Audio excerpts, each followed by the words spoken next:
It's time for bookkeeping, beer, and BS. So what's the goal for you guys for this year?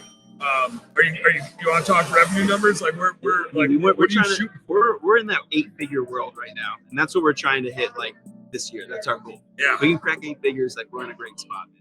I like it. Yeah, we just did our annual planning, and we're bookkeeping alone just cracked 6 figures, and so we set our 10-year plan. Yep. And we're like a couple years in, and I was like, 10 years, better be at 10 mil. You gotta be at that 8 figures. You know?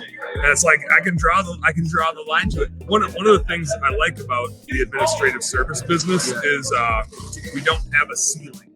Like in our pressure washing, we still have our pressure washing and window cleaning business in Minneapolis. We do a little over $1 million in that, but it's geographically constrained, right? We can add some other services, and that business could get to 10 plus million. I'm not saying it can't, but it's a lot harder to. Whereas bookkeeping, we can serve thousands of clients. Right. We're debating. I'm curious your take on this. We're debating like, do we do Canada? Do we do accrual accounting? Right? It's kind of like you're saying, like focus on the home service space. There's always these shiny objects. Of course there is. People always want to pull you into this and pull you into that. I know. I've been good about like keeping the blinders on and being like, no, we don't do that. We don't do that. Yeah.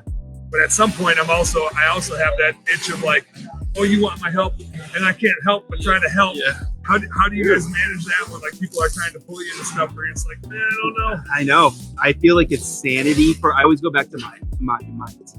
I'm like, if my team is going to struggle if I make a bad decision or a less than great decision, I should probably like pull it back and just they're the ones doing the work. They're the ones like busting their ass on the clients. Yeah, you don't want to put them in a bad spot. So I'm kind of just like, let me do what's best for them, and like everything else will fall into place.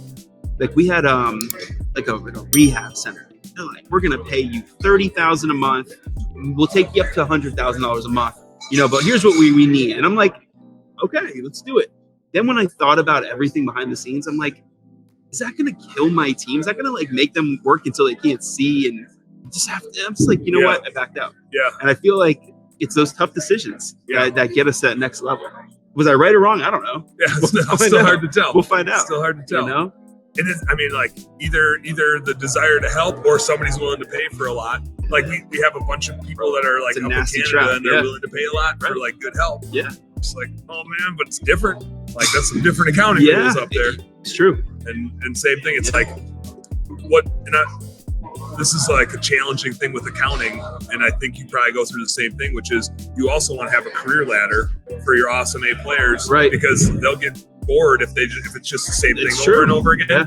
And so we're trying to debate like, well, our really good bookkeepers are going to get burned out on cash basis bookkeeping. Like it's pretty easy bookkeeping. Yeah, that makes sense. And like our 2 managers right now that report to Janelle, they're both talking about going back and getting their CPAs. We want to be able to do tax stuff. So I'm like, we've always planned on being able to do taxes for people. Yeah. It's a separate skill set. Like it will be a separate business that's just connected. Nice. But we want to have that opportunity. Like we want people to be able to grow within our system. Yeah.